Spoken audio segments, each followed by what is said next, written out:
Welcome to episode 3 of my podcast, An Interview with an Architect.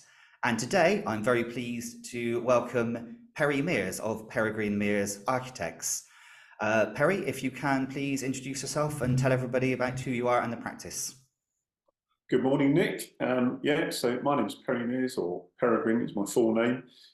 So director of a private practice based in Devon, down in the southwest. Yourself then and the practice, how long have you been an architect? How long have you been in the industry, and what's been your career path today to lead you to running your own practice? Well, I started back in 1984, a long time ago, as a young YTS kid, left school and started working for a local architect as a technician.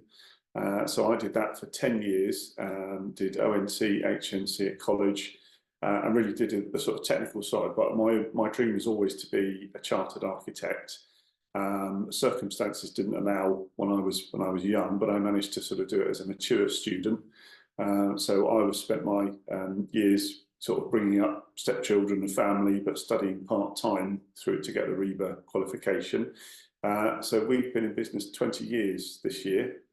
Since 2004, and sort of built the practice from working in the bedroom at home until my wife sort of turfed me out and said, I'll get an office, start turning that light on at midnight, rented a little office, and then bought the building I am where we are now in Barnstaple as our head office in 2009, and then we actually converted that as a sort of grade 1, grade 2 listed building to our own office. So we've been here ever since then, really. And yeah, tell me about the practice. Obviously, Peregrine Mears Architects, based in Barnstaple, you say? Yeah. So and number of staff in the practice. How many do you employ? Are they a mixture of architects, technicians, part ones, part twos? How's the business made up? So there's 7 of us at the moment. That's myself and a practice manager, sort of business manager. Then there are 2 RIBA architects, full-time, 1 part-time. We've just got a technologist joining us, and then 2 technicians, assistants, really. So a bit of a mixture of age and skills and backgrounds and abilities. Okay, and you obviously based down in the lovely southwest. Do you cover just the southwest as a region, or are you UK wide? Do you take projects from all over the country? Yeah, we do tend to get projects from all over. So currently our projects range from sort of down near Land's End up to sort of Southampton, Portsmouth area. And recently we've also worked in sort of Cheshire, Staffordshire, and the middle of Wales. So yeah, all over. Are these all residential schemes, or are you involved in other things as well? No, we've been quite heavily into leisure and tourism in the past sort of 5 or 6 years. So that's what some of the projects further afield have been for. We found that quite a lot of the issues that we are experiencing in the southwest in terms of rural businesses that are in leisure and tourism, they're kind of the same in other parts of the country. So we've been able to translate that experience into other areas, really. And then talking about the practice and the staff you've recently taken on. I know you very kindly advertised on my website, architecturalvacancies.com, which I understand worked very well for you, which I'm pleased to hear. So what are your plans for the future then with the business?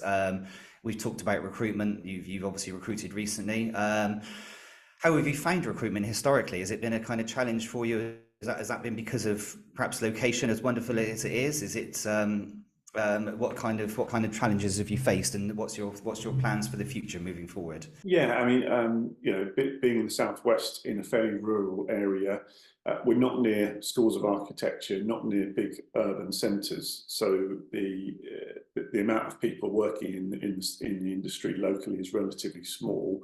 Okay. So we tend to find we sort of get people and attract people who want to live in the southwest for a different lifestyle. Really, perhaps they've had a few years in the city and actually want somewhere different, whether they can go to the beach after work and all those kind of nice things that we are able to enjoy down here. There's a sort of steady stream of youngsters, so we do support the apprenticeship programme. So last year we took on our 4th apprentice over the last sort of 7 or 8 years, and that's a good way of sort of developing younger people that are leaving school or leaving college locally. That's brilliant. Yeah, all credit to you for that. Yeah. Sometimes you just sort of come across people that are even working remotely for practices in the cities and just kind of think, no, I want a different experience again. I want to go back to being part of a practice rather than sat working from in my office at home. So yeah, it's a mixture of how we find people. I suppose in terms of our growth, we're not really wanting to get massive. We want to be small enough to be lean and able to adapt and respond to different size projects. So, you know, maybe one or two people in our team will mean we can do multi-million schemes, but we can also still do the sort of one-off houses and those kind of things that we enjoy, really. Of course, yeah, and that's we mentioned about people coming from the city and what have you. Do you offer?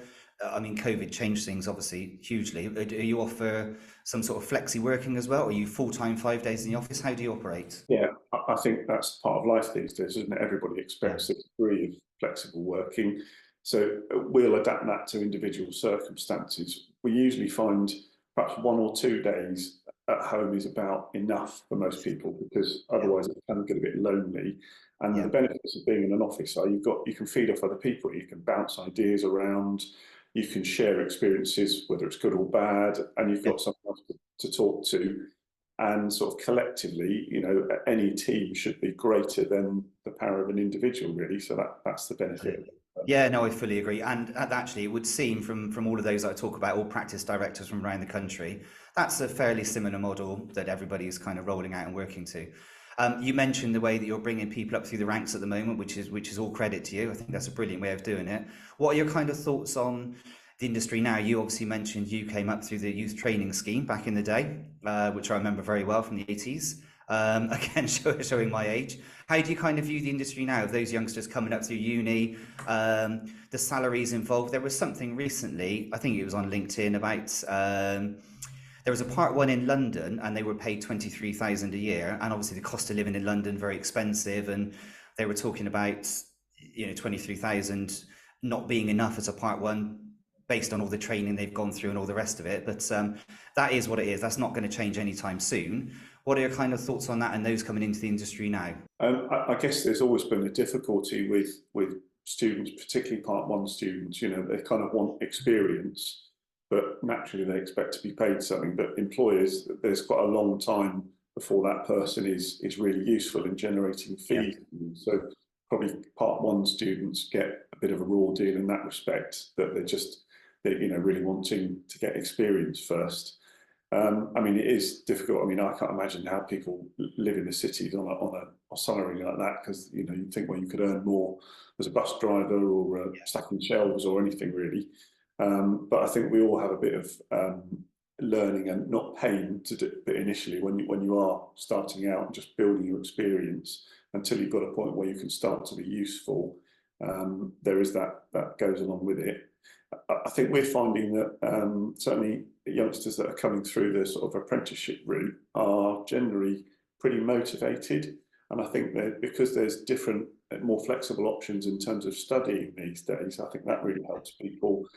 You know, whether that's doing something virtual, whether it's doing something online, part-time, there's a lot more possibilities. So I think more people will do a bit of a hybrid model in architecture. They might sort of do a first degree as a full-time course and really immerse themselves in that and all the delights of learning architecture.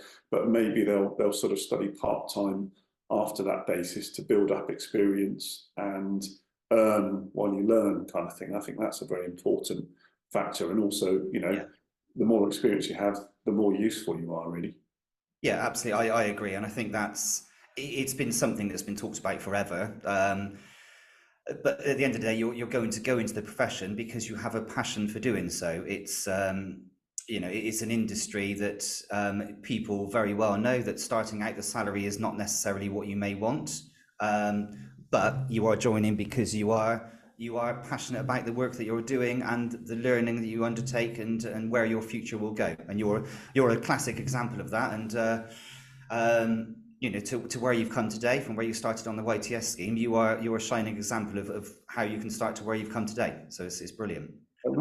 I'm hoping that this, you know, obviously this podcast helps to raise obviously the profile of your practice, but again, everything we've spoken about and the youngsters coming up through, I hope it gives enough to help and guide people up through as they come into the industry. Yeah, and something I do quite often is go back into schools and things and talk to the 10, 11 students about career options and architecture, and kind of, it's good to share something, to say, well, I was like you once, didn't know what I wanted to do, didn't really have an idea, started to get an interest in art and design and things like that, and to see that, to show them that there are lots of interesting career paths, not necessarily just in architecture, but I think it's important to sow the seed in young people's heads that there are some really interesting careers out there if they want them. I think that's excellent. All credit to you, because when you are, I've got 2 young children, and you've pretty much got no idea when you're a youngster at the moment as to where you're going to go, and the future is yet to be written, and you can having people like you guiding from the front is a real shining example, and all credit to you. Thank you very much. I must admit, I didn't really know I wanted to be an architect. It wasn't really picked up. My sort of obsession as a teenager was fishing. I just wanted to do something to do. I wanted to be a water bailiff, I thought. But I'd always liked sort of drawing and design and making dens, and I was always sort of building structures out of cards or Meccano. So it was kind of, there was a latent interest in 3D design and things. But it wasn't until I did a sort of work experience I thought, oh, this is quite good. You get to do some drawing and colouring, going out on sites, and that started my interest when I was about sort of 15, really. Yeah. And it grew from there. And then I found out it was my calling, I suppose, if you like, as I got into it, really. No, that's brilliant. Well, look, thank you very much for coming on today. I hope we've helped to raise the awareness of the excellent work that you're doing, and I hope that even if the things we've spoken about benefits just one people, then we've done an excellent job. And it's for those that are watching. I know that the podcast is gaining more traction by the day. If those watching can like, subscribe, and follow the videos that we're putting out, then that can only help, and it can raise awareness, which is exactly what we're here to do. So yeah, Perry, I thank you very much for your time.